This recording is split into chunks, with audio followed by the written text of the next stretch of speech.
Government Telangana government ఉన్నప్పుడు ఇప్పుడు మేము ఏ గవర్నమెంట్ తప్పడతలేము. గవర్నమెంట్ మార్పు కావాలా, మార్పు కావాలనుకున్నారు, మార్పు ఇచ్చారు. ఇదా మార్పు? ఇది మాది మార్పు.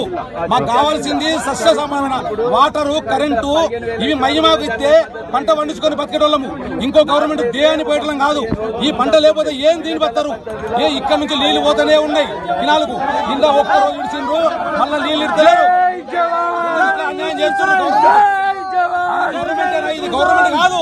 దాఖలా లేదు. తెలంగాణ గవర్నమెంట్ ఉన్నప్పుడు ఇది ఎండిపోయిన దాఖలా లేదు. కాంగ్రెస్ కొత్తగా వచ్చింది, రైతులందరినీ ముంచింది అంతే, ఇంకోటి ఏం లేదు. అక్కడికి విపరీతమైన నీళ్ళు పోతున్నాయి. ఎందుకు ఓటు పోతున్నాయి? వాళ్ళకి ఏం అవసరము?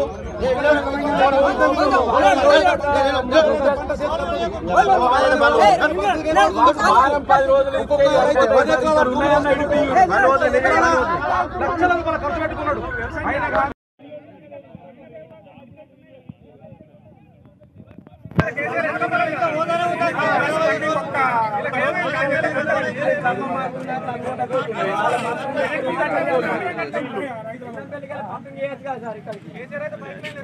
కరెంటు అంటారు, అది అంటారు, అప్పు చేసినట్టు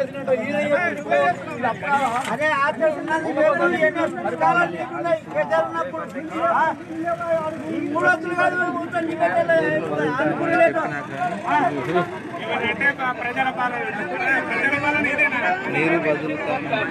ప్రాజెక్టు నిండలేదు, లేవు, నీళ్లు లేక